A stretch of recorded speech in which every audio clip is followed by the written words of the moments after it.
Bueno, muy bien. Ahora sí, buenos días a todos y todas. Me quito el tapabocas, ¿cierto? Además, como hoy somos más poquitos, todo bien. Bueno, a ver, espero que sus compañeros y compañeras no estén por ahí, quién sabe en qué trancón, sino que estén ojalá en sus casas. Igual, de todas formas, para eso vamos a grabar esto, para que quede la clase y la puedan ver en Moodle. Eh, Muy bien, he visto, algunos de ustedes vinieron hace un momento a comentarme acerca de sus tesis, acerca de los temas en los que están trabajando y creo que han avanzado muchísimo. De verdad lo que veo me gusta mucho porque van acotando muy bien su tema de trabajo, su tesis. Y pues eso me pone súper contento, súper tranquilo en ese sentido. Creo que han aprovechado muy bien los talleres. Ahora van a tener un poquito más de tiempo para el siguiente taller. La siguiente sesión creo que es como dentro de un mes o algo así más o menos, pero eso les da tiempo a ustedes también para asimilar lo que hicieron en estos dos talleres y para poder seguir trabajando en ese sentido. Pero de verdad, pues estoy muy contento porque me parece que van trabajando muy, muy bien. No sé si haya preguntas, inquietudes, comentarios con respecto al trabajo de investigación, al desarrollo de la tesis. No, todo clarísimo. Bueno, perfecto. Muy bien, entonces vamos a retomar. Se me quedó el cosito este del USB con el que uno conecta, yo no sé dónde está. Entonces, pues ni modo, me toca estar yendo y viniendo hasta el computador. Eh, Nos habíamos quedado por aquí más o menos, ¿cierto? Habíamos empezado a hablar de esta sesión. Vamos un poquito retrasados en el programa, me disculpo, pero yo creo que la presencialidad me pone a hablar mucho más de lo que debería. Entonces, no importa, ya nos desatrasaremos en algún momento. La idea era terminar el módulo 1 hoy, pero todavía nos faltan un par de sesiones para terminarlo, entonces lo terminaremos después de Semana Santa. Pero estábamos en esta primera sesión acerca de la economía del bienestar y del estado del bienestar. Y habíamos pasado rápidamente, creo, por esta diapositiva en donde yo les contaba cuáles son los objetivos de esta sesión, en donde lo que queremos hacer es tratar de, digamos, combinar de alguna forma esas dos narrativas que en general se nos presentan como si fueran totalmente separadas, entre la historia de la economía del bienestar, de las teorías, de las herramientas que se desarrollaron desde principios del siglo XX, incluso finales del siglo XIX, desde la economía para poder medir y entender y tomar decisiones acerca del bienestar económico. Y por otro lado, esa otra parte o esa otra cara de la moneda, si ustedes quieren, muy importante, muy política, de la construcción de unos estados particulares que son los estados del bienestar, que obviamente hasta hoy en día perduran de una u otra forma, ¿cierto? Con crisis y con una cantidad de problemas y críticas, sobre todo desde los años 70, pero incluso desde esta época también, pero cuyos programas hoy en día hacen parte, digamos, de nuestra vida obvia, ¿cierto? En casi todos los estados del mundo. Entonces, vamos a tratar de combinar esas dos historias y vamos a tratar en ese sentido de entender cómo es que se operacionalizaron esas discusiones abstractas que ustedes ven en general en Micro 2, ¿cierto? Sobre el bienestar, sobre la justicia también y sobre la eficiencia.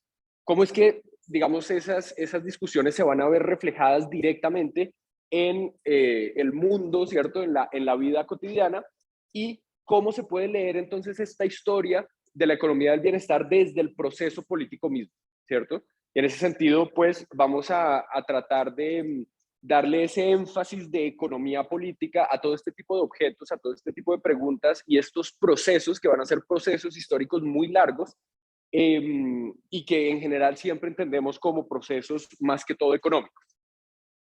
En ese sentido, vamos también a tratar de entender cuáles fueron las transformaciones que sufrió esa experticia económica con la consolidación del Estado administrativo, ¿cierto? Porque construir los estados de bienestar significa que vamos a tener que reforzar ese Estado administrativo con unas instituciones particulares que le den dientes y fuerza al Estado para que pueda implementar esas políticas de bienestar que necesita implementar.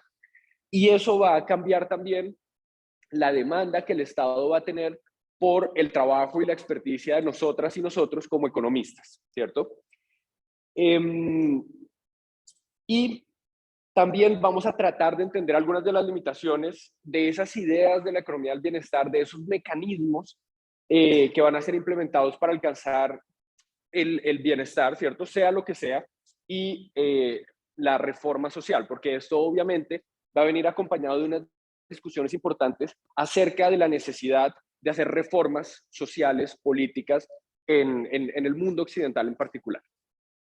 Vamos a entender también que, y eso lo hablábamos el otro día también con Melissa, a raíz de la pregunta de Melissa, ¿cierto? Que las teorías sobre el estado del bienestar y también las teorías sobre la macroeconomía, lo habíamos dicho, ¿cierto?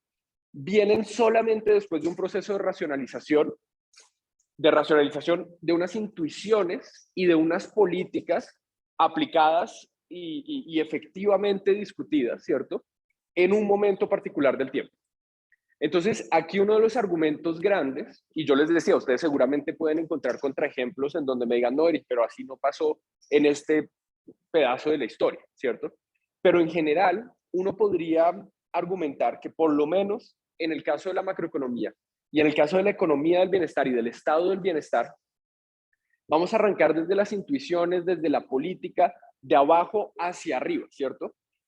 Para poder después racionalizar, sistematizar esas políticas, esas intuiciones en unas teorías, en unos modelos, si ustedes quieren, más adelante, que vamos a formalizar de una u otra forma, ¿cierto? Eso lo vamos a ver, creo que a lo largo del semestre también y a lo largo de esta sesión, con respecto, otra vez, por ejemplo, a lo que nos concierne en esta sesión, ¿cierto? Pero también con respecto a la forma en que John Maynard Keynes funcionaba, ¿cierto? A la forma en que los macroeconomistas, en general, más allá de Keynes, ¿cierto? Los que fueron responsables también, por ejemplo, de la revolución keynesiana, de eso que se llama, con todas las comillas, la revolución keynesiana, van a arrancar desde esa implementación, desde las instituciones de formulación de política, para después sistematizar esas ideas. Además, vamos a entender que el tipo de estado de bienestar, de políticas de bienestar y de economía del bienestar que van a terminar proponiendo estos economistas es fruto, sobre todo, de la visión de sociedad que estos autores y las personas de su época quisieron construir. Entonces, digamos, las teorías del estado del bienestar y el estado del bienestar en sí mismo no es producto solamente de un raciocinio lógico, coherente, abstracto, etcétera, porque sería la forma más eficiente, por ejemplo, de organizar la sociedad, sino que efectivamente está marcado directamente por una cosmología, por una cosmovisión, si ustedes quieren, particular de una época, de unos intereses, de unos problemas específicos a una época que van a terminar produciendo ese tipo de teorías, ese tipo de ideas, ese tipo de organización en términos del Estado. Y vamos a entender también de que a pesar de que las discusiones y las reformas del nuevo liberalismo para construir un estado de bienestar se dan desde las últimas décadas del siglo XIX, este solamente se va a consolidar con el final de la Segunda Guerra Mundial.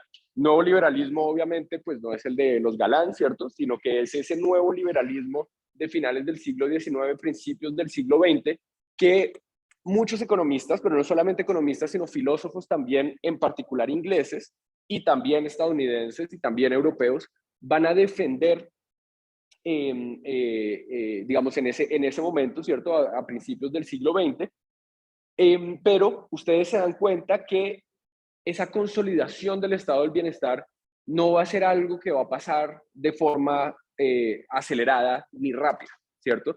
Para esto vamos a necesitar por lo menos 70 años, 80 años, para que esa idea, esas políticas, esos programas y simplemente la idea dentro de la cabeza de los y las ciudadanas se pueda consolidar, ¿cierto? Esto no es algo que va a llegar directamente y que va a ser aceptado por todos los sectores políticos y sociales como algo necesariamente deseable. Solamente hasta finales de la Segunda Guerra Mundial y en particular hasta los años 50, 60, se va a consolidar esa idea de la importancia del estado del bienestar.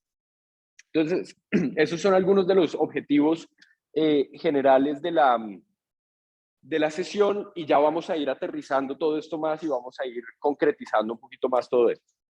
Preguntas, dudas, emoción por ver todo esto. Todas, ¿cierto? Sí, bueno, como siempre, muy bien. Entonces empezamos obviamente con el contexto internacional, que es un contexto absolutamente fascinante a principios del siglo XX, ¿cierto? En donde ustedes ven esta caricatura, ¿cierto? El socialismo y el comunismo en particular va a ser una amenaza latente para Europa y Estados Unidos, por varias razones. Por un lado, obviamente porque la Unión Soviética, digamos, viene toda la revolución rusa, ¿cierto? La revolución de octubre, etcétera.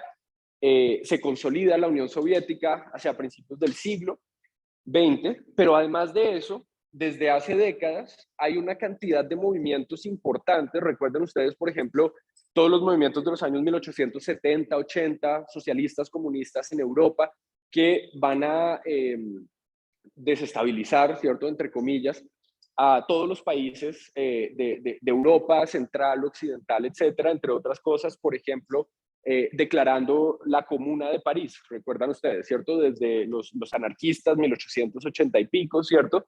Entonces, hay unos movimientos comunistas, socialistas importantes que van mucho más allá de la Unión Soviética, ¿cierto? Y que están directamente en el seno de los estados, incluso de Estados Unidos. En Estados Unidos hay un movimiento comunista muy importante también y que no es solamente un movimiento obrero, ¿cierto? Y un movimiento social directamente que está en las calles, por así decirlo, sino que además de eso cuenta con unos intelectuales muy importantes que están defendiendo unos puntos de vista y que le están dando, si ustedes quieren, también una legitimidad moral, ética, pero al mismo tiempo científica también al socialismo, ¿cierto?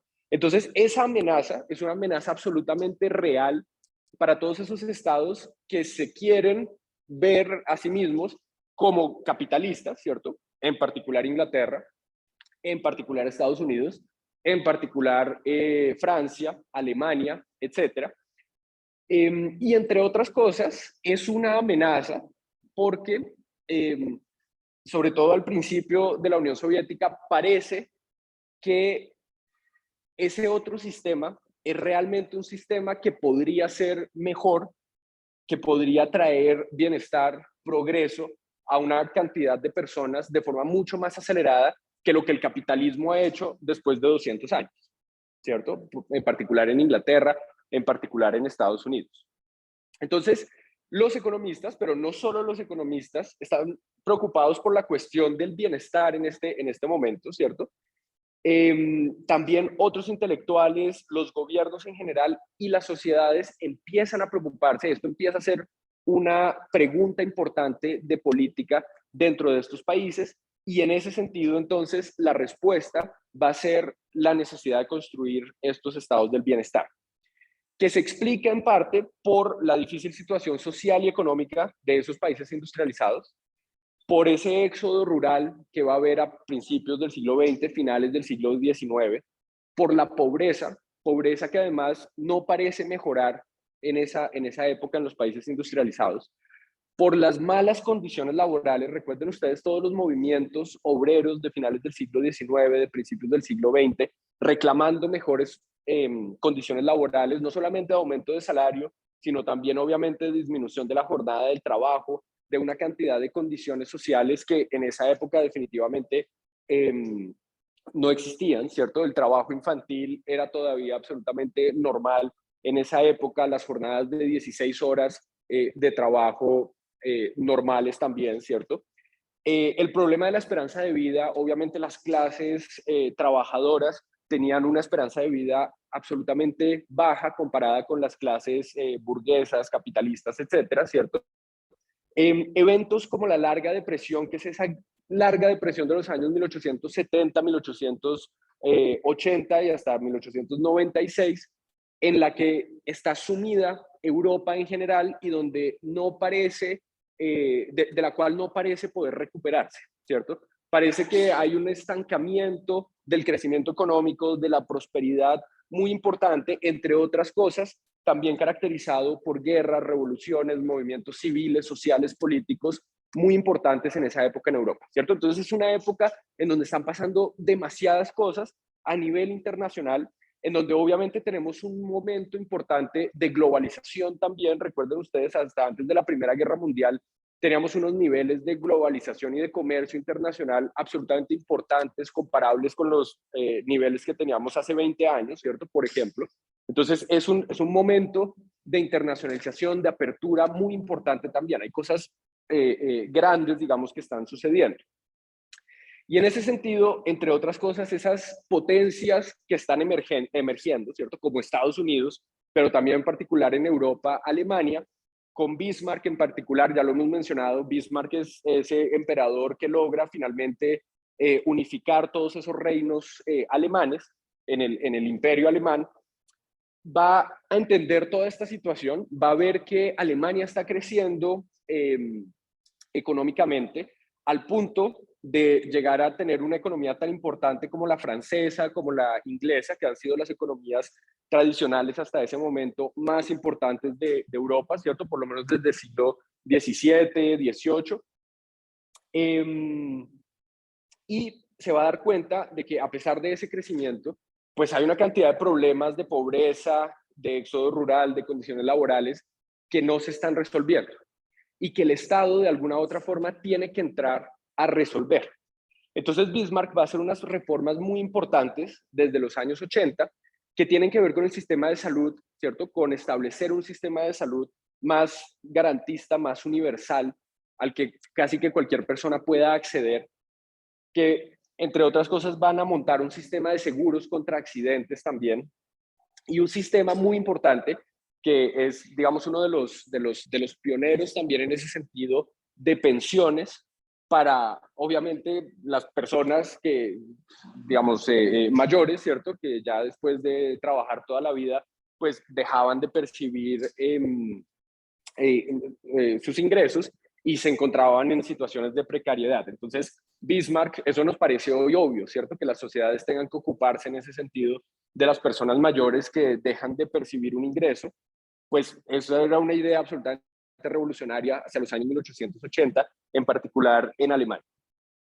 Entre otras cosas, va a cambiar una idea acerca del laissez-faire, ¿cierto? Del libre mercado y ese tipo de cosas, que había sido dominante en la Inglaterra victoriana y en la era victoriana, y que de alguna u otra forma definitivamente le había traído progreso a Inglaterra. Recuerden ustedes, Inglaterra para esta época, hasta la Primera Guerra Mundial, va a ser la potencia mundial en términos económicos, en términos culturales, de alguna u otra forma también, ¿cierto? En términos militares, obviamente. Y todo esto, de alguna u otra forma, también gracias al sistema, digamos, del laissez-faire que habían implementado en Inglaterra hasta ese momento. Pero a pesar de ese progreso, obviamente el problema de la pobreza persistía en Inglaterra después de 200 años de algo que pudiéramos llamar sistema capitalista. El sistema capitalista no parecía poder resolver esos problemas fundamentales de la sociedad, ¿cierto? Esos problemas sociales, esos problemas políticos importantes. Y toda esta visión un poco pesimista acerca de la posibilidad que tenía el capitalismo o no de llevarnos a una etapa superior, ¿cierto? En términos sociales, en términos políticos, va definitivamente a derrumbarse con la Gran Depresión del 29, con la crisis del 29, con los años 30, en donde para muchas personas, para muchos países, finalmente este sí ahora es el acabose del capitalismo, ¿cierto? No sé cuántos momentos hemos vivido como estos en donde dice, ahora sí se acabó el capitalismo, ya mejor dicho, no hay nada más. Bueno, los años 30 fueron unos de esos, ¿cierto? En donde, con todo lo que les he contado, hay un problema importante y es que obviamente hay problemas sociales, políticos en todos los países del mundo graves que tienen que ver con la pobreza, con la miseria, con una cantidad de problemas que ya les mencioné, pero además donde tenemos esta alternativa que se llama el comunismo soviético, que parece ser una alternativa viable, que parece ser una alternativa que lleva progreso a la sociedad, pero que además de llevar progreso, lo lleva de una forma redistributiva, ¿cierto? y donde el progreso llega a casi todas las personas dentro de la sociedad. Por lo menos esa es la visión que se tiene en ese momento de lo que está pasando en la Unión Soviética. Obviamente más adelante nos vamos a dar cuenta que la historia no es tan así, ¿cierto? Que también hay una violencia muy importante, que están los gulags, que está toda esta cosa de trabajo forzado súper complicado, que hoy en día conocemos, pero que en esa época todavía no conocíamos tanto, ¿cierto? No lo sabíamos, de pronto algunas personas lo sabían, pero no era la opinión generalizada, y había una especie también de optimismo con respecto a lo que estaba sucediendo, no solamente económicamente, sino también cultural, política y socialmente, de esos nuevos seres humanos, ¿cierto? El hombre soviético, el homo soviéticos, que estaban naciendo por allá en la Unión Soviética. Y en ese sentido, vamos a tener a estos liberales, ¿cierto? En particular ingleses, como Marshall, como Pigou, como Keynes, como Beatrice Webb, Sidney Webb, ¿cierto? Los fundadores del London School of Economics. Todos estos liberales ingleses, economistas, que van a estar preocupados no para, digamos, tratar de resolver el problema del capitalismo de una forma radical, para decir tenemos que reemplazar, tenemos que quemar la casa, ¿cierto? Y volver a construir sobre esto porque esto no funcionó. Los ingleses nunca han sido radicales en ese sentido, ¿cierto? No como los franceses que cortan de una vez la cabeza y ya está, ¿cierto? Hicimos la revolución y aquí ya se acabó esto.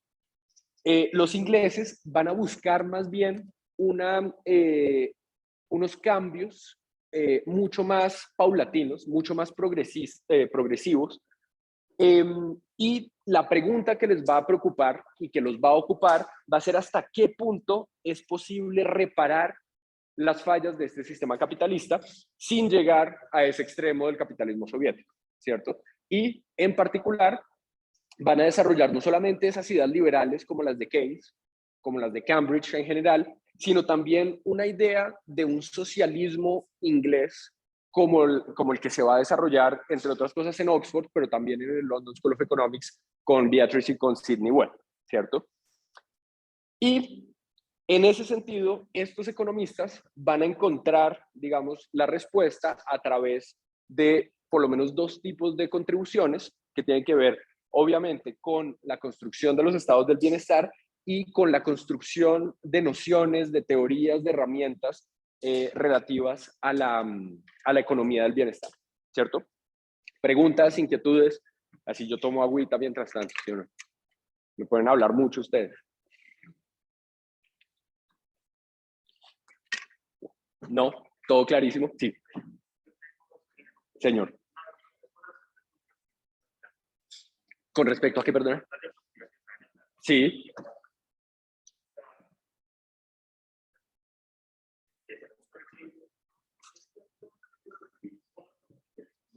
¿Con qué? ¿Los intelectuales?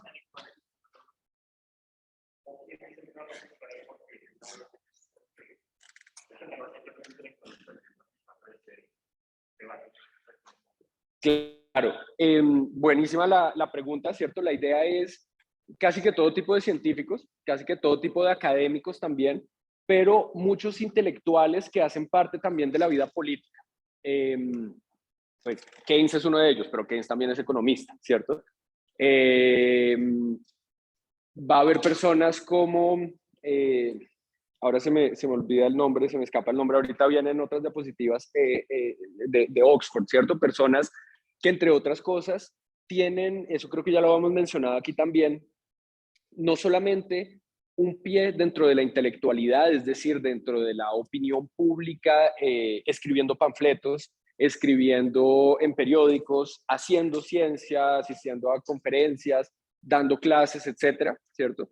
Sino que también tienen un pie en todo ese movimiento anglicano, cristiano, inglés, que va a jugar un papel muy importante en toda esta idea de lo que significa también cambiar un poco la caridad por un estado del bienestar un poco más garantista, ¿cierto? Pero que de alguna u otra forma es una religión, es una responsabilidad también moral que de una u otra forma está marcada por ese, eh, por esa misión, digamos, anglicana en Inglaterra específicamente. Algo parecido va a pasar en Estados Unidos con eso que llamamos los progresistas, ¿cierto? De la era progresista en Estados Unidos, que no solamente son economistas, sino también intelectuales. Entonces tenemos otro tipo de científicos sociales, tenemos políticos, etcétera, que van a ser parte de esa idea del social gospel, ¿cierto? De esa idea de que el cielo para los cristianos no solamente existe después de la muerte, sino que lo podemos construir en el mundo y lo debemos construir a través de la ciencia y de las ciencias sociales en particular. Entonces, digamos que toda esa ética cristiana también, protestante, evangélica, etcétera, va a jugar un papel muy importante en esta definición de estos mecanismos de bienestar.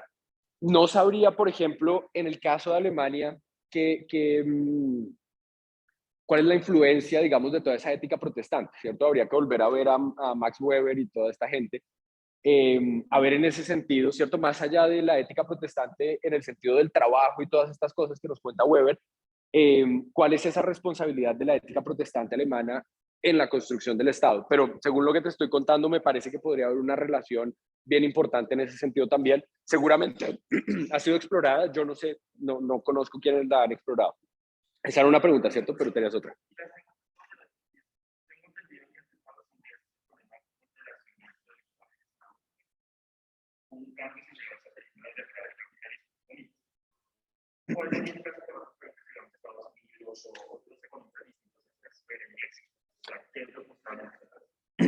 Digamos que va a haber unos paralelos muy importantes, porque los problemas que el capitalismo no logra resolver son comunes a todos estos países, ¿cierto? Por eso yo trato de pasar un poquito de Alemania, Inglaterra, Francia, Estados Unidos también. Lo que pasa es que nos concentramos en el tema de Inglaterra, sobre todo porque en el 46, después de la Segunda Guerra Mundial, Inglaterra se va a convertir en el referente a partir del reporte Beveridge, que ya lo vamos a ver más adelante, de cómo construir un estado del bienestar lo más garantista posible. Y ese va a ser, digamos, el modelo a seguir de todos los países del mundo, o casi todos los países del mundo, incluyendo los países de América Latina. Pero la construcción y el proceso histórico de esos estados del bienestar no es algo que suceda solamente en Inglaterra, sino que son preocupaciones que se están dando al mismo tiempo en Alemania, y Alemania también, no por ser imperialista, ¿cierto? Pero entendiéndola con sus discusiones con Austria, ¿cierto? Porque van a ser unas discusiones muy estrechas entre los austriacos y los alemanes. También los franceses, ¿cierto? Recuerden ustedes a Walras. Walras es una de las personas que, a pesar de que siempre lo ponemos como el padre de la economía neoclásica, Walras se va a declarar a sí mismo, obviamente, como socialista, ¿cierto? Y entre otras cosas, una de sus propuestas es la nacionalización de una cantidad de cosas como los ferrocarriles, por ejemplo, ¿cierto? Buscando también, obviamente, el bienestar, la eficiencia, pero sobre todo el bienestar de los individuos, el bienestar individual y el bienestar social. Y es a través de los trabajos de Walras que Pareto también nos va a ayudar a entender unos criterios científicos, ¿cierto?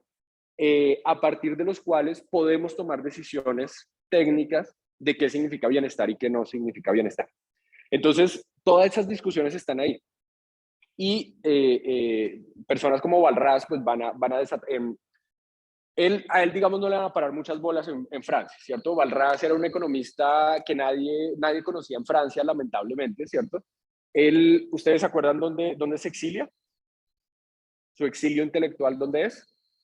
En Suiza, en Lausanne, donde después llega Pareto supuestamente a ser su discípulo y a reemplazar y a seguir el gran proyecto de Walras, pero Pareto dice, no, Walras, perdónenme, pero no tenía ni idea de matemáticas. Pareto era bastante crítico de Walras y sobre todo muy complicado como en su personalidad, ¿cierto? Entonces va a decir, no, ese pobre viejito de Walras, el tipo nunca entendió nada de matemáticas sobre todo. Yo voy a mejorar las matemáticas de Walras y yo voy a mejorar el proyecto de Walras y bueno, lo lleva por otro lado, ¿cierto? Se olvida del proyecto de economía social, de economía política también de Walras y se concentra mucho más en los temas técnicos que ustedes conocen de Pareto, del óptimo de Pareto, todas estas cosas, ¿cierto?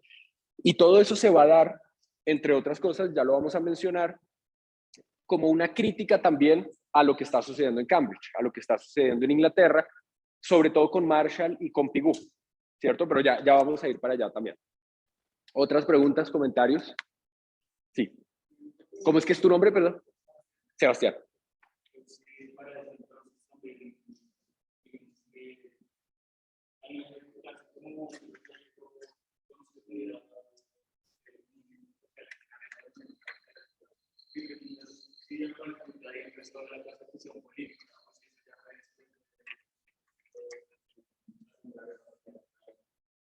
Buenísima esa pregunta. Buenísima esa pregunta. Obviamente va a haber persecución política importante en esa época. Recuerden la muerte de Rosa Luxemburgo, el asesinato de Rosa Luxemburgo, que es en esta época también, ¿cierto? Ahora no recuerdo exactamente el año, en los años 20 más o menos, ¿cierto? Recuerden el exilio de Marx. Marx tiene que irse exiliado de Alemania, pasa por Francia, por Bélgica, hasta que después se establece en Inglaterra. Entonces, obviamente, esa persecución siempre ha existido.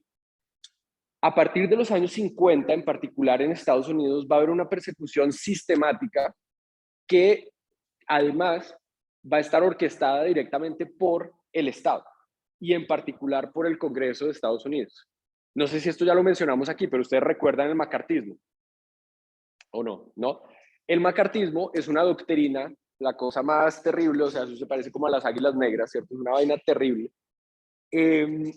inspirada en un senador republicano que se llamaba McCartney, no me acuerdo el nombre, pero el apellido era McCartney, que en los años 50, justamente por todo ese miedo a lo rojo, ¿cierto? Del Red Scare, que se llama en la literatura, todo lo que huele un poquito a socialismo, comunismo, sin hacer ninguna diferencia, todo lo que es izquierda, ¿cierto? Castrochavismo, pues todas esas cosas, tal cual. Va a ser atacado, pero además va a ser atacado de forma muy violenta en todas las esferas de la sociedad, en particular también en la academia. Y hay muchos economistas, entre otros muchos emigrantes o inmigrantes europeos después de la Segunda Guerra Mundial, que los vamos a mencionar en un momento, que tenían unas ideas de todo esto justamente, ¿cierto? De la importancia del rol del Estado para generar bienestar. Eso era visto por McCartney y por otras, perdón, no McCartney, ese era otro, McCarthy, eh, como unas ideas peligrosas. Y el Congreso de Estados Unidos va a desarrollar una cosa que se llamaba la House of Un-American Activities, la casa de actividades no americanas, ¿cierto? Fíjense el nombre de esa comisión que van a crear. Y esa comisión del Congreso de Estados Unidos se va a encargar durante varios años de hacer audiencias y de hacer investigaciones, porque, por ejemplo, no sé, a Lawrence Klein, un economista, macroeconomista importante de Estados Unidos, premio Nobel de 1980 en economía, en algún momento él había sido parte del Partido Comunista en los años 40 y en los años 50 van a ir a investigarlo, lo van a hacer declarar en frente del Congreso de Estados Unidos para ver cuáles eran sus vínculos con el comunismo. Después, entre otras cosas, con el miedo del espionaje soviético y todas estas cosas. Recuerden a Lachlan Curry. ¿Se acuerdan quién era Lachlan Curry? Lachlan Curry, el fundador del CID, ¿cierto? Profesor de esta universidad, profesor de los Andes también,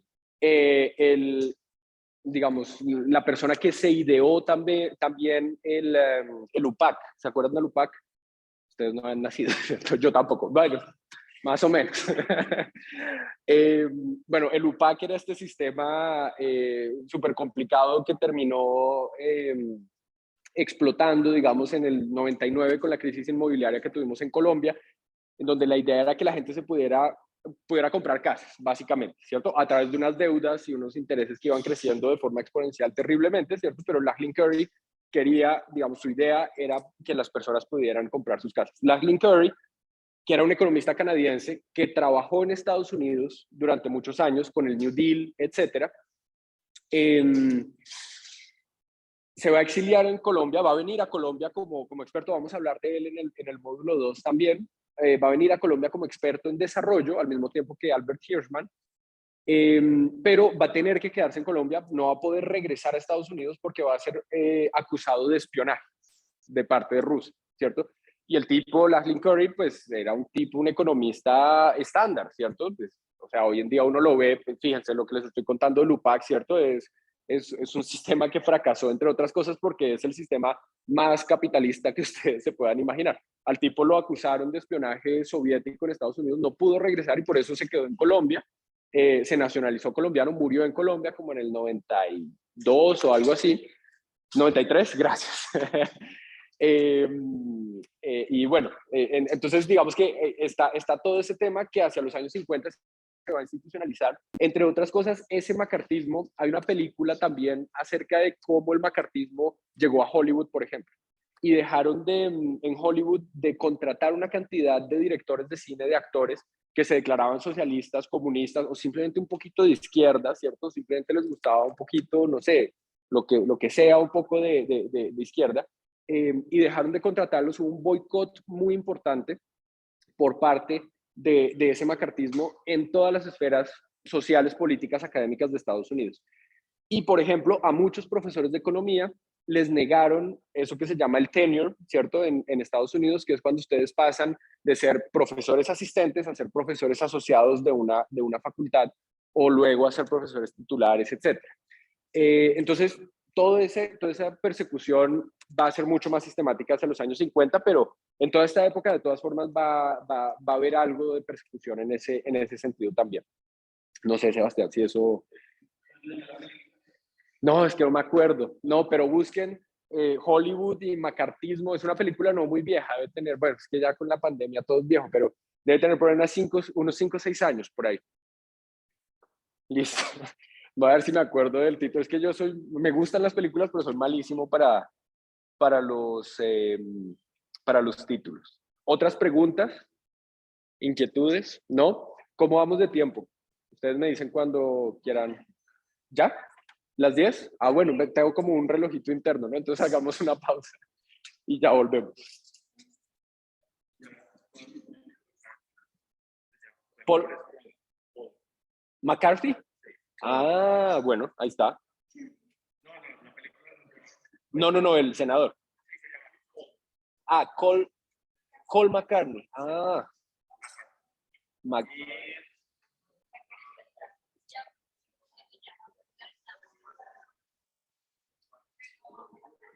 bueno, muy bien. ¿Les parece si continuamos? Creo que ya pasaron como los 10 minuticos.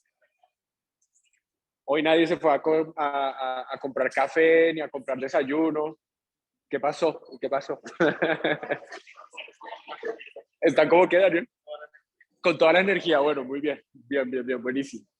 Bueno, eh, entonces, si quieren vamos retomando. Eh, y les venía contando, bueno, aquí tenemos entonces el título de la película que les mencionaba hace un momento, Batman, sobre las consecuencias del macartismo en Hollywood. Gracias, no me acuerdo quién fue el que encontró el título, pero bueno, gracias. Y este es el nombre del senador, McCarthy, ¿cierto? No me acuerdo cuál es pues el nombre, este es el apellido, pero por si les interesa. Y pues la doctrina se llamaba el macartismo, ¿cierto? Muy bien.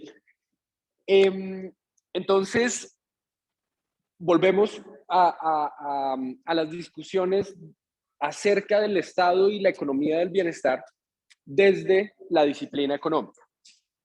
Lo primero es que obviamente no es que los y las economistas antes del siglo XX y antes de finales del siglo XIX no se hubieran hecho preguntas acerca del bienestar, ¿cierto? Entre otras cosas, muchas de las preguntas de los economistas clásicos tienen que ver directamente con algo que parecería cercano al bienestar, ¿cierto? La idea de Ricardo, la idea de Smith, de cómo hacemos para agrandar la torta, ¿cierto? Cómo hacemos para aumentar el ingreso nacional, la producción nacional, y cómo hacemos, entre otras cosas, para resolver la distribución que hay de ese ingreso nacional entre las clases, pues esencialmente es una pregunta que uno podría decir tiene que ver con el bienestar, ¿cierto? Podríamos estar de acuerdo, ¿o no? Más o menos. Si no, de una, díganme, no, nada que ver, ¿cierto? Y todo bien, no pasa nada. Bueno, pero estos economistas clásicos no habían desarrollado unas herramientas específicas y unas técnicas de análisis particulares que les ayudaran justamente a considerar el bienestar más allá del aumento de la producción, ¿cierto? Estaba muy, ese es el argumento de Backhouse y de Tribe en la lectura que ustedes tienen. Este análisis estaba muy dado hacia los aspectos del aumento de la producción, más que el hecho de tener en cuenta otro tipo de aspectos, de factores, de variables que se pueden relacionar con el bienestar y que más adelante van a empezar a ser relacionados con el bienestar.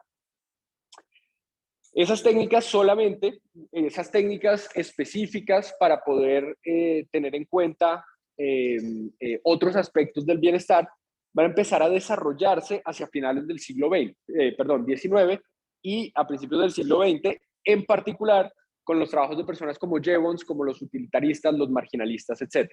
Obviamente hay otro tema súper importante que ustedes, espero, ¿cierto? O hubiera esperado, hubieran reaccionado, y es que el término economía del bienestar o bienestar simplemente, usarlo para los economistas clásicos es totalmente anacrónico, ¿cierto? Entonces es una categoría distinta. Fíjense que aquí también, así como hablamos de the economy, del desempleo, de todo este tipo de categorías más, que tienen que ver más con el siglo XX, finales del siglo XIX, el bienestar es una categoría también y una noción que pertenece a esa época y no al siglo XVIII o a principios del siglo XIX, ¿cierto? Entonces, ese es un punto también importante.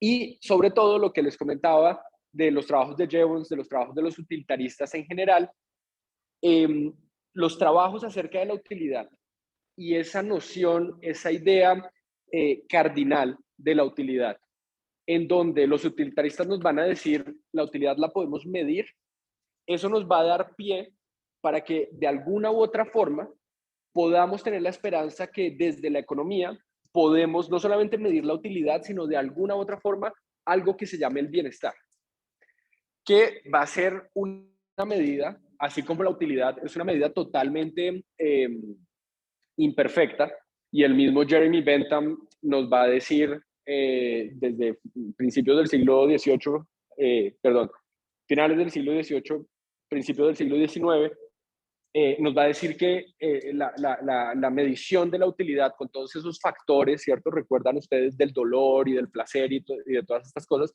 es una medida totalmente imperfecta y pide perdón a sus lectores en su libro, ¿cierto? Por tomar la utilidad como algo que podemos medir. También el bienestar, Pigou nos va a decir, esto es una medida absolutamente imperfecta y solamente podemos aproximarnos a esa idea del bienestar, o una buena manera de aproximarnos es a través del bienestar económico, pero es solamente una forma de aproximarnos. Y Pigou va a reconocer y va a decir, por favor, no me la piden por hacer esto, ¿cierto? Aquí hay una cantidad de problemas y de errores. El bienestar es una cosa muchísimo más amplia, es una noción muchísimo más amplia y es algo que debe incluir una cantidad de factores que van más allá del orden económico, pero para poder tener una categoría operativa, necesitamos reducirla y acotarla a algo, ¿cierto? Y pido perdón por eso.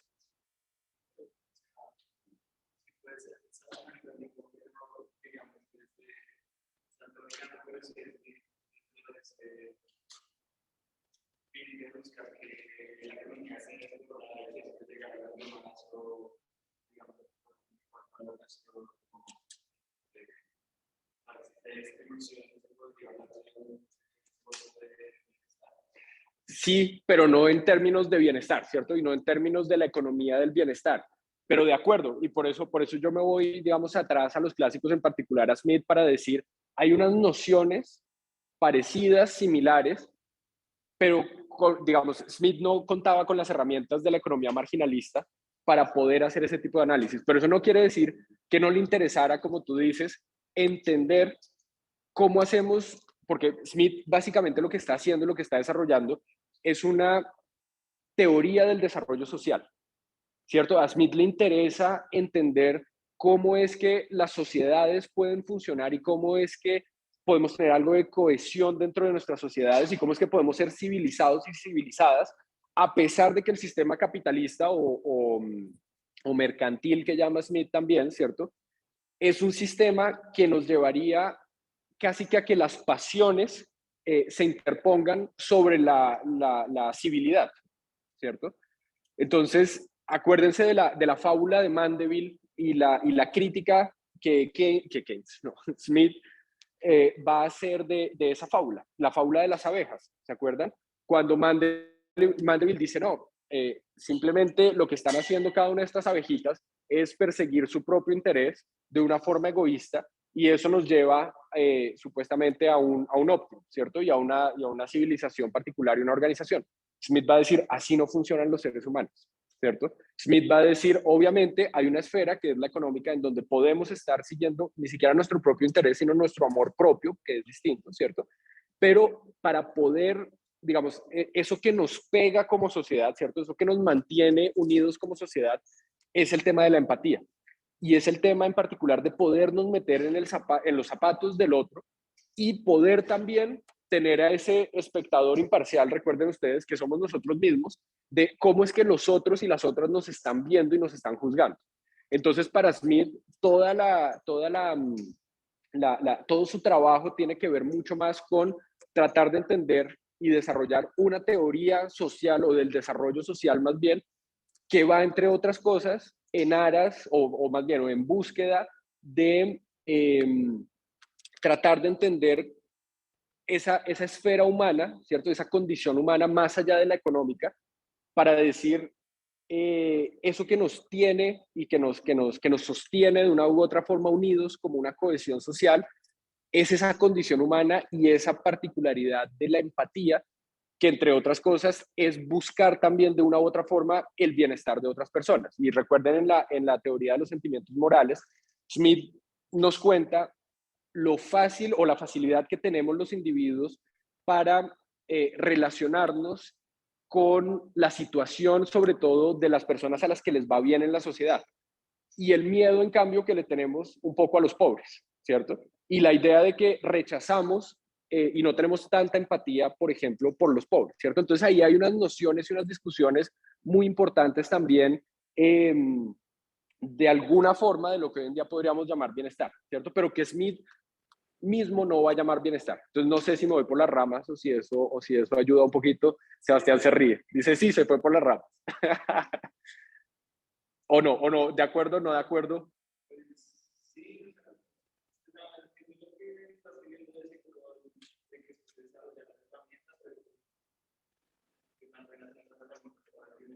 Ah, no, de acuerdo. No, aquí no hay ningún juicio de valor con respecto a que sean buenas o sean malas. No, son simplemente preguntas distintas, ¿cierto?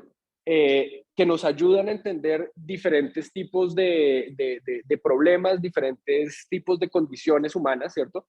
Que Smith nos ayuda a entender unas cosas y que de pronto los utilitaristas y Pigou nos ayudan a entender otras cosas que son relevantes para su contexto, ¿cierto? Entonces es eso, pero no es que unas sean mejores que otras y estas herramientas del bienestar utilitaristas en ningún momento son óptimas, ni son mejores, ni absolutamente nada. Simplemente son las herramientas que se van a desarrollar en un contexto particular.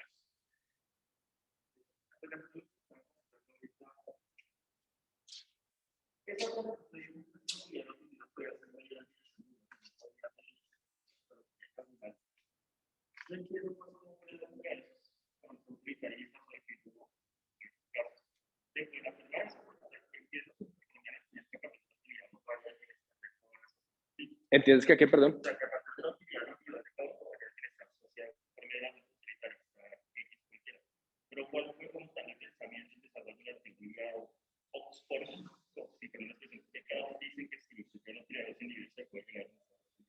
Es una utopía, ¿cierto? Por parte de los utilitaristas, poder decir primero que la utilidad es medible. Más adelante nos vamos a dar cuenta con todas las críticas que va a haber de la nueva economía del bienestar, que definitivamente no la podemos medir, que la podemos ordenar, ¿cierto? Y por eso es que vamos a tener una idea acerca de la utilidad ordinal, más bien, en donde simplemente ordenamos diferentes preferencias, si ustedes quieren, de los agentes, etcétera, y les damos un orden y ya está, sin que nos importe cuál es esa magnitud de esa utilidad. Pero hasta principios del siglo XX, algunos economistas utilitaristas van a decir que la utilidad la podemos medir en términos de precios particularmente, ¿cierto? Y que esa utilidad más o menos puede ser homogénea entre los agentes, etc. Es una utopía, pero al mismo tiempo es una utopía que sirve también como supuesto, como muchos supuestos que hacemos en economía, para tener una herramienta que tenga dientes para poder tomar decisiones de política también, ¿cierto? Entonces, es un poco eso, es decir, bueno, sabemos que todo esto es imperfecto, un poco como lo que nos decía William Petty con respecto a las estadísticas, ¿cierto? Sabemos que todo esto es imperfecto, pero de alguna u otra forma nos da algunas nociones que pueden ser útiles para responder a unas preguntas particulares de la época particular, ¿cierto?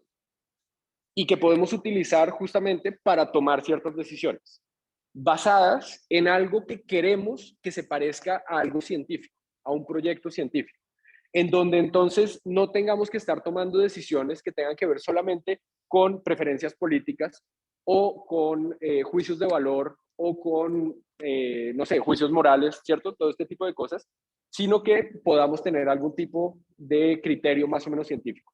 Obviamente todo esto lo van a destruir es Rafa y lo van a destruir Keynes y otra cantidad de personas eh, que, entre otras cosas, digamos, y Pareto también, ¿cierto?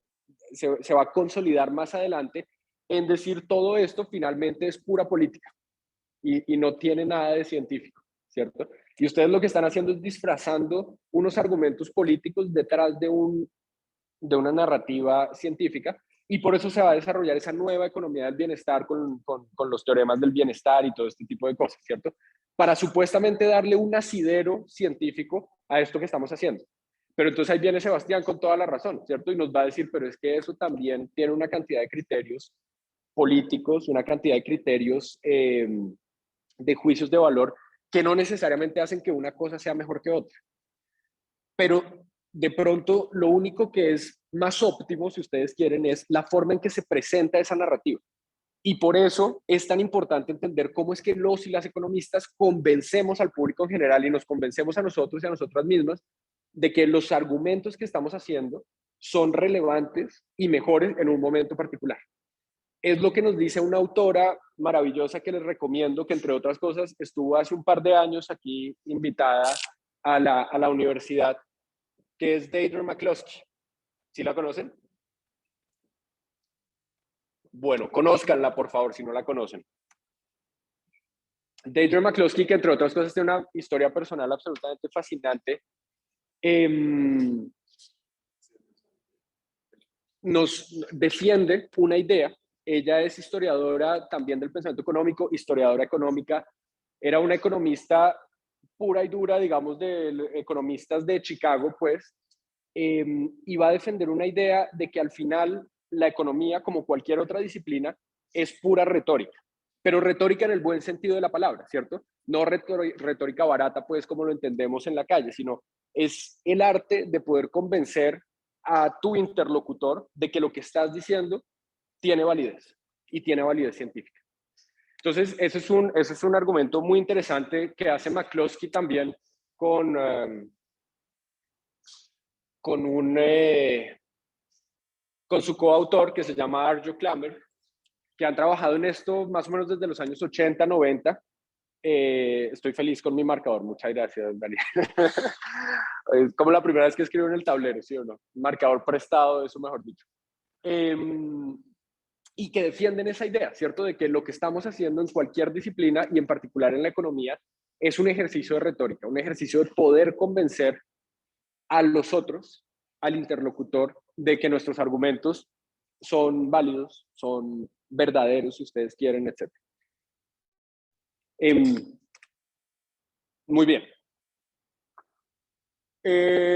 Y en ese sentido, ¿cierto? Para volver a mi diapositiva, a no ser que haya otra pregunta, otra... Sí, Melissa.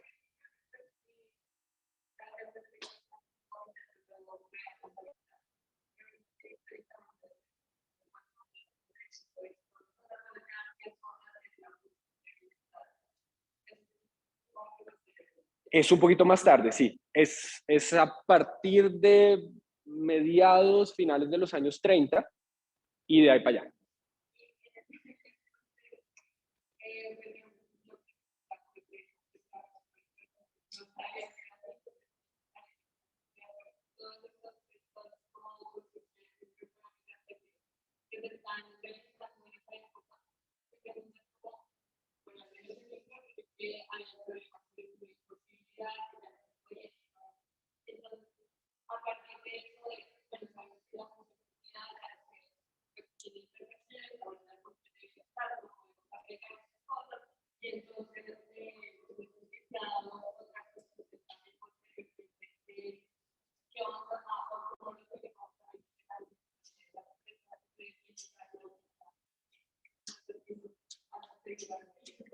No, súper importante esa pregunta, Melissa, porque obviamente el teorema de bienestar, de imposibilidad, perdón, de Arrow es del 47, más o menos. 47, 48, no, incluso el 49 puede ser. Ustedes me corrigen y buscan en Google, por favor, me ayudan.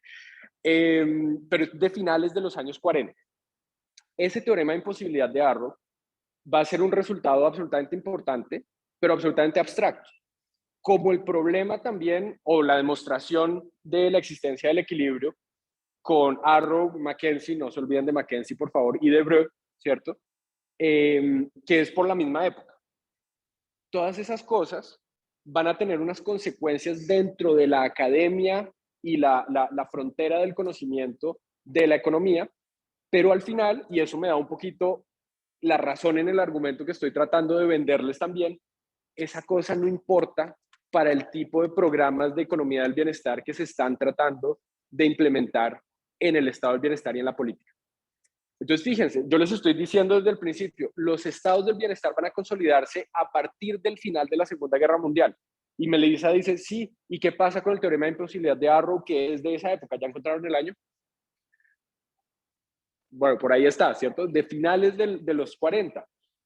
Eso no importa, no pone en tela de juicio para nada lo que se está haciendo, porque lo que se está haciendo es tratar de resolver unos problemas sociales y políticos y que también son económicos a partir de la implementación del estado del bienestar, del estado administrativo, de unas políticas particulares. 51, bueno, me equivoqué por un par de años, gracias. Pero ahí está, ¿cierto? Ahí está en esa época.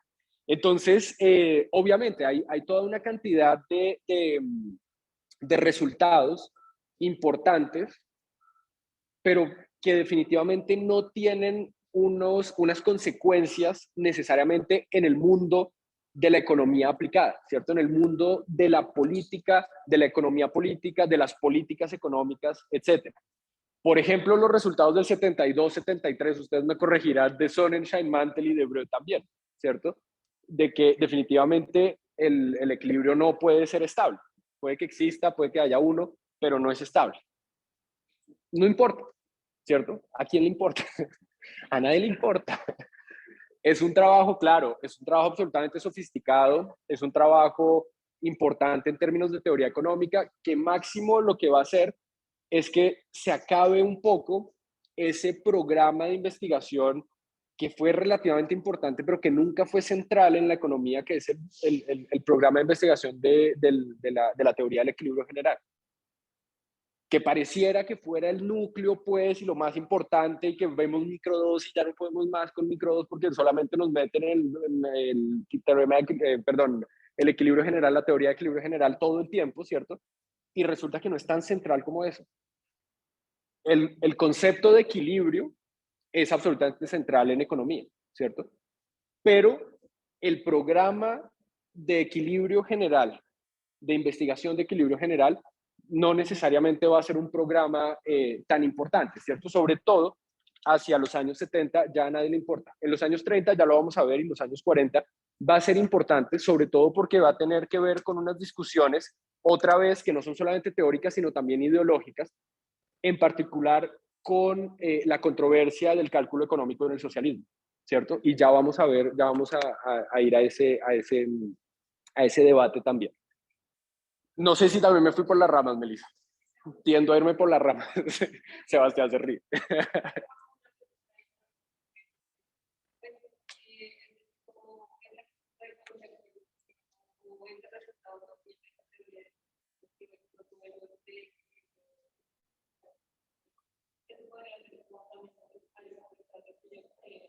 Claro, que la noción sigue siendo importante, ¿cierto? Y que pensamos que sí, el equilibrio existe, que es importante como una referencia, casi que como un criterio normativo en muchas ocasiones, que entre otras cosas es uno de los criterios que una persona como la SEAR, no sé si conozcan este, voy a aprovechar que Daniel me prestó personas como la SEAR van a defender esa noción del equilibrio, el criterio de la eficiencia también, y la matematización de la economía como tres criterios importantes por los cuales la economía se puede llamar a sí misma una disciplina imperialista que debería invadir esas otras áreas y esos otros territorios de las ciencias sociales bárbaras, ¿cierto? Que no tienen buen conocimiento porque no tienen una noción del equilibrio, no tienen una noción de eficiencia y no tienen tampoco unas herramientas cuantitativas suficientemente importantes que la economía sí tiene, y eso le va a dar pie a personas como la CEAR y muchas personas en la Universidad de Chicago, la Universidad de Virginia, Buchanan, Tulloch, etcétera, para defender la idea de supuestamente la superioridad de la economía con respecto a las otras disciplinas sociales.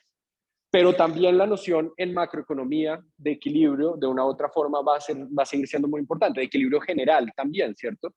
Eh, a pesar de que no necesariamente podamos llegar a él o no necesariamente exista, ¿cierto? Pero teóricamente va a ser importante como una referencia a partir de la cual construimos conocimiento en general, construimos modelos, etc. Otra pregunta, sí.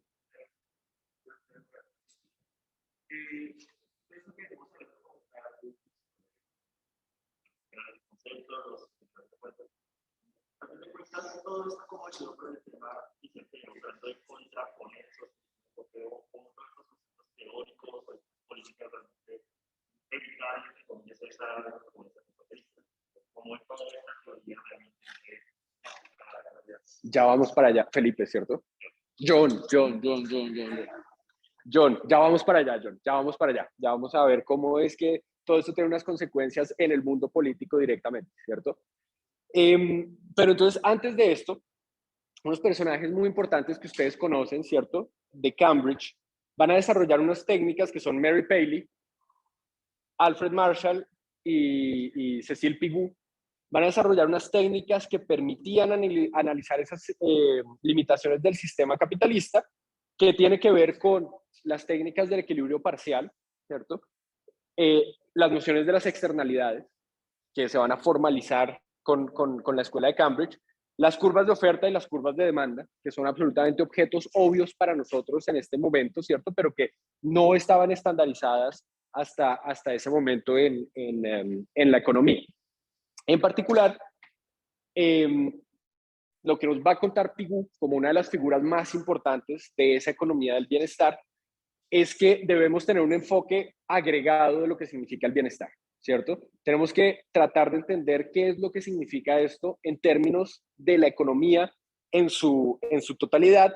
Y fíjense una cosa que mencionaba Melissa hace un momento, ¿cierto? Melissa dijo, bueno, aquí hay una cantidad de aportes desde la microeconomía que van a ser importantes hasta los años 40, 50, etcétera. Aquí no hay distinción entre la micro y la macro, ¿cierto? La distinción de la micro y la macro se consolida solamente a partir de los años 70. Es algo totalmente nuevo. Entonces, aquí una persona como Pigou, fíjense que Pigou está hablando con Keynes todo el tiempo y Keynes lo está criticando y le está mamando gallo todo el tiempo. Mejor dicho, el pobre Pigou es el caballito de batalla de Keynes, ¿cierto? Pero están hablando de la misma cosa todo el tiempo. Y Keynes tampoco va a decir yo soy macroeconomista, Pigou es microeconomista. No, estamos hablando de economía simplemente, ¿cierto? Entonces aquí no hay distinción en ese sentido. Y esa crítica que va a venir en los años 70 acerca de que la macroeconomía no tendría fundamentos microeconómicos, con esta narrativa no tiene ningún asidero. Recuerden que para Keynes, pero también para Pigou, para Mitchell, para todos los economistas de la época, los comportamientos macroeconómicos emergen necesariamente de los comportamientos individuales, microeconómicos, etc. Que existan unas ontologías, ¿cierto? Como lo decíamos hace un par de sesiones, unos objetos que son macro, sociales, macroeconómicos, etcétera, y que tienen una vida propia, un comportamiento, y si ustedes quieren unas leyes fundamentales, ¿cierto? Particulares, y que la suma de los individuos no es igual a ese objeto macroeconómico o macrosocial, eso es otra historia, ¿cierto? Tenemos dos ontologías distintas, pero no quiere decir que no podamos estar haciendo un análisis complejo y completo de lo que significa toda la economía desde esos dos puntos de vista, ¿cierto? Desde el punto de vista más individual, desde el punto de vista más agregado. Y fíjense que el punto de partida entonces de Pigou, todo esto para decirles esto, ¿cierto? Es la idea de tener un enfoque agregado del bienestar, no un enfoque individual, a pesar de la importancia de poder medir o no la utilidad y el bienestar individualmente, ¿cierto? Pero si lo podemos medir individualmente, deberíamos poderlo medir también socialmente, a través de una nueva noción también, que es el producto marginal, el producto social marginal, ¿cierto? No solamente el privado. Y nos va a decir lo siguiente, ¿cierto? El bienestar incrementa en conexión con las ganancias y los gastos del dividendo nacional.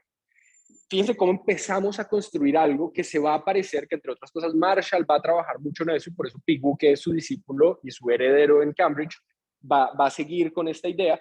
Empezamos a trabajar con algo que empieza a parecerse al Producto Interno Bruto, que es el dividendo nacional, como lo van a llamar en Cambridge, que todavía no lo conocemos, no lo sabemos, no lo podemos medir, no tenemos estadísticas para hacerlo, pero tenemos una noción de algo que se parece, ¿cierto? Algo que empieza a parecerse en esta idea también que les estaba contando hace un par de sesiones de la creación de este nuevo objeto que es la economía. Estamos empezando a hablar del dividendo nacional, del national dividend. Pero Pigou, entonces, va a tener esa innovación importante que ya mencioné, ¿cierto? Que son los dos tipos de productos marginales, el producto marginal privado y el producto marginal social, que nos ayudan justamente a tratar de responder a esa pregunta que hacía John hace un momento, ¿cierto? ¿Cómo es que estas cosas empiezan a tener asidero en la política, ¿cierto? Y es poder empezar a comparar dos situaciones distintas. Fíjense que los y las economistas lo que hacemos en general es eso, ¿cierto?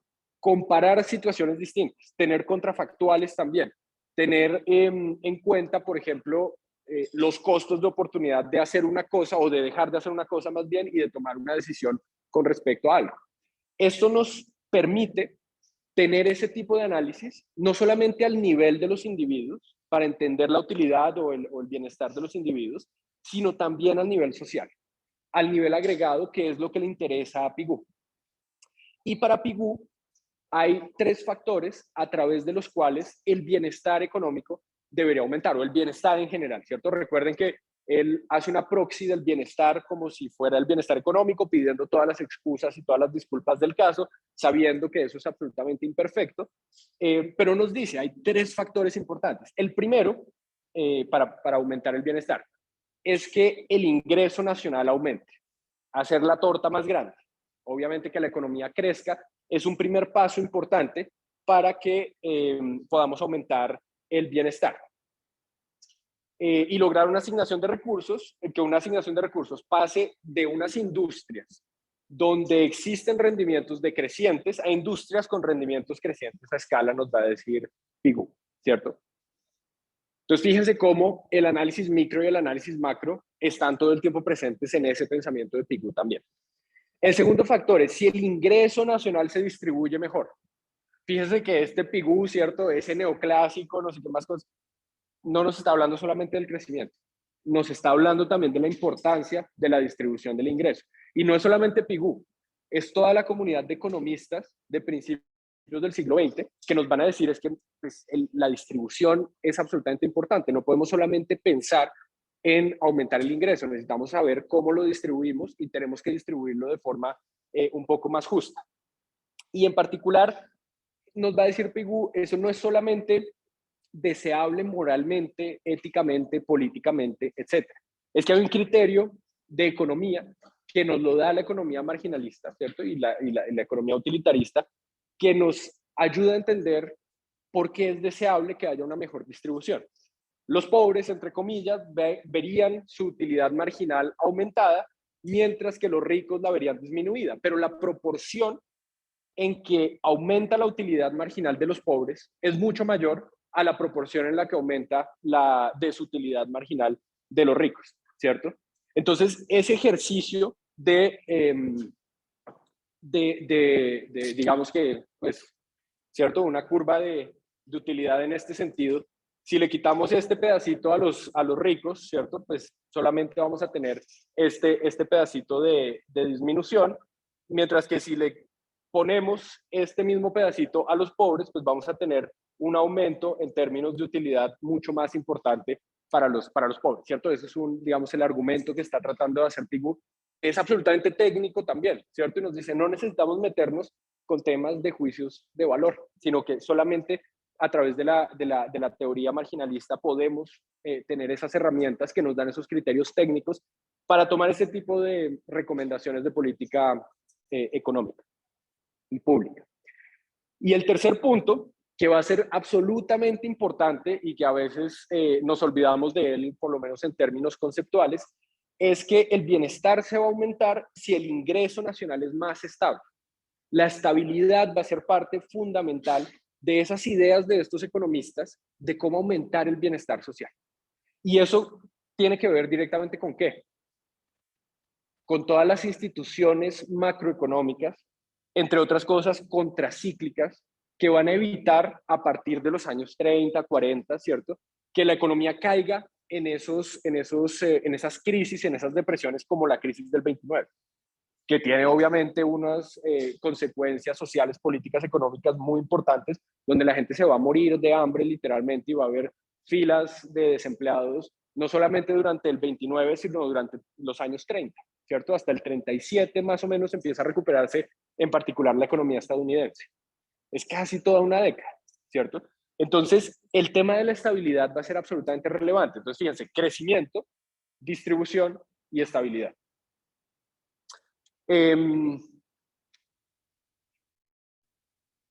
Muy bien. Ahora no puedo leer, ya ahora sí. Cada uno de estos criterios va a ser criticado obviamente en los años 30 por su deficiencia lógica, falsedad, su contaminación de premisas normativas, ¿cierto? Una cantidad de críticas van a llover en los años 30 por parte de Sraffa, de Robinson en LSE, de Keynes, de Kahn, de Robinson, de Chamberlain en Estados Unidos también. Digamos que esto, a pesar de que se pueda presentar en términos técnicos, ¿cierto? Y teóricos, pues pareciera, y va a ser la crítica que se le va a hacer a Pigou, que se están utilizando más unos criterios de tipo ideológico, de tipo moral, si ustedes quieren, para poder definir estos criterios acerca del bienestar. ¿Ya va a ser la hora o todavía no? No, todavía no. 15 minutos todavía. Ah, bueno, perfecto. Muy bien. Entonces, recuerden ustedes que aquí en este curso, en general, la idea es presentarles también eso que vamos a llamar la narrativa estándar, ¿cierto? Daniel sabe que yo soy fan número uno de pintar la narrativa estándar, ¿cierto? ¿Qué es esa narrativa estándar? La narrativa estándar es esa historia que se nos cuenta a través de unos mecanismos, digamos, tradicionales dentro de la disciplina, que son, por ejemplo, los libros de texto, los manuales, ¿cierto? Cuando ustedes ven el libro de Mankiw, ¿cierto? De macro o de fundamentos o lo que sea, siempre hay un pedacito, o el de Blanchard o el de Varian, el que ustedes quieran, siempre hay un pedacito que puede ser de un párrafo o puede ser de un par de páginas, supuestamente de la historia de la disciplina o la subdisciplina que se va a tratar, sea la micro, sea la macro, etcétera, en donde nos cuentan rápidamente qué fue lo que pasó con esta historia, ¿cierto? Entonces, la narrativa estándar de la economía del bienestar nos dice que hasta los años 30 la economía pigoviana había sido la economía dominante en términos de economía del bienestar, ¿cierto? Y todo esto que les estoy contando acerca de Cambridge, pero sobre todo la narrativa estándar que ustedes encuentran en esos libros y en las, digamos, sí, narrativas que tenemos entre profesores, estudiantes, etcétera, de economía, es que Pigou va a ser entendido como un defensor de un conjunto de políticas rígidas y bien definidas. Como si Pigou llegara a la economía y a la formulación de políticas con una receta preestablecida para decir, para tal problema, impuestos, ¿cierto? Para las externalidades, entonces el impuesto pigouviano y ya está. ¿Cierto? Una receta absolutamente predefinida en ese sentido. Pero lo interesante es que Pigou era hijo de Cambridge. Y ser hijo de Cambridge significa ser hijo de Marshall y ser hijo de Mary Paley y ser hijo de Sidgwick y de una cantidad de economistas y filósofos importantes que van a ser, digamos, van a seguir una filosofía y una metodología mucho más cercana al pragmatismo que al universalismo, si ustedes quieren, ¿cierto? ¿Y qué quiere decir que sean más cercanos al pragmatismo? Quiere decir que el análisis necesariamente desde la economía tiene que ser contingente todo el tiempo. Tiene que depender de la situación en la que nos encontremos. Y no podemos tener reglas, ni teorías generales, ni recetas que podemos aplicar a todas las situaciones de una manera casi que universal, ¿cierto? Entonces, Pigou justamente va a desarrollar un tipo de análisis contingente que depende de varias cosas. Por un lado, de la importancia del problema a tratar. Y fíjense que la importancia del problema a tratar no es algo que nos dé solamente la economía, es algo que nos da la política, es algo que nos da la sociedad también en general. Entonces, si se trata de un problema importante, porque la pobreza es importante económicamente, porque los pobres no consumen, por ejemplo, ¿cierto? Pues listo, tiene importancia económica, pero sobre todo es un problema político que da inestabilidad al país. Y sobre todo es un problema social y es un problema moral, ¿cierto? De injusticia también con un sector de la población que no tiene las mismas oportunidades que el otro sector de la población. Entonces, fíjense que la importancia del problema obviamente tiene muchas dimensiones y Pigou quiere tener en cuenta todas esas dimensiones también. Las circunstancias particulares en las que nos encontremos en un país específico, ¿cierto? Incluyendo, por ejemplo, los dientes institucionales que pueda tener un Estado o no para hacer frente a un problema o para no poder hacer frente a un problema, ¿cierto? Por ejemplo, la disponibilidad de herramientas analíticas también, ¿cierto? ¿Será que la economía nos da esas herramientas analíticas o la sociología o la historia u otras disciplinas? Para Pigou, pues obviamente la economía nos va a dar algunas de esas herramientas. Los datos que existen o no existen, para poder conocer de alguna u otra forma la situación. La cantidad de expertos que existen o no existen. Si tenemos personas suficientemente formadas y en capacidad de darnos algunas recomendaciones y de implementar todo este tipo de conocimiento y de operacionalizar. Si existen comités, si existen líderes políticos con los que hay que negociar, hablar, etcétera, ¿cierto? O sea, fíjense que el análisis de Pigou es contingente no solamente en el ámbito económico, sino en absolutamente todos los ámbitos, político, social, etcétera, y con la idea muy institucionalista, fíjense ustedes, de que debemos conocer cuál es esa situación particular en la cual un país se sitúa, ¿cierto? Y se ubica en un momento particular para poder tomar decisiones. No se trata de unas decisiones simplemente técnicas desde la economía. Se trata de saber cuáles son las posibilidades reales, entre otras cosas, por ejemplo, de poner a los motociclistas a portar una placa, ¿cierto? Gigante, teniendo en cuenta que los gremios de motociclistas pueden bloquear la ciudad los días que se les dé la gana, ¿cierto? Parecido a los taxistas, etc. Entonces, todas esas cosas nos va a decir Pigou, hay que tenerlas en cuenta para poder tomar unas decisiones. Puede que la decisión técnica sea buena, no lo creo en el caso de los chalecos, ¿cierto? Pero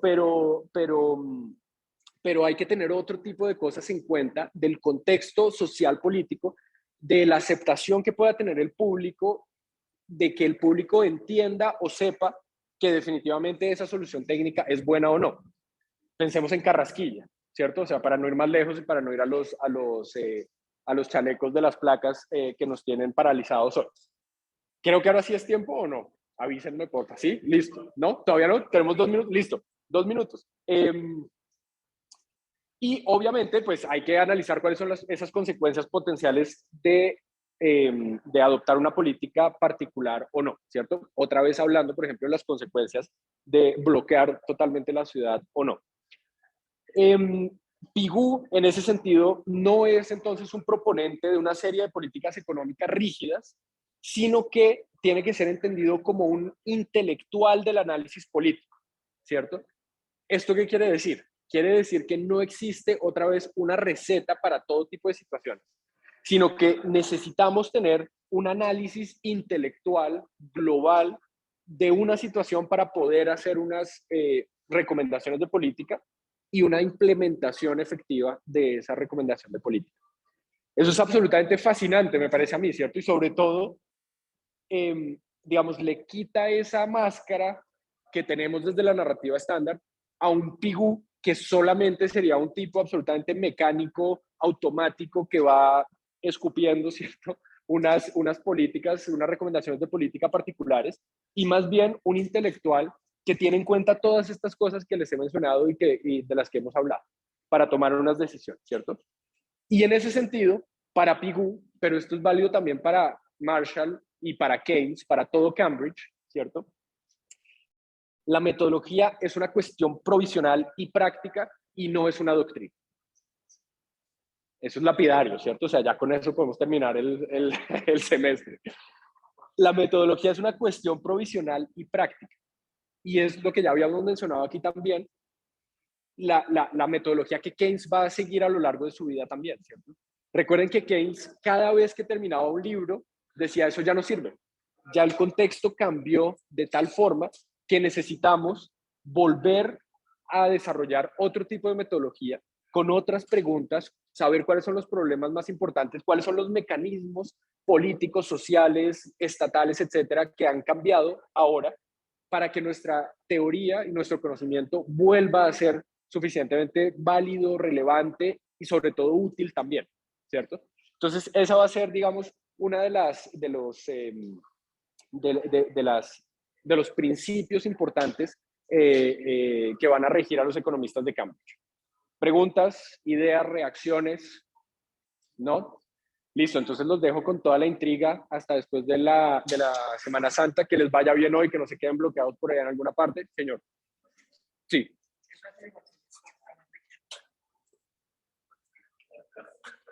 No, esa es una interpretación, chao Jorge, esa es una interpretación desde,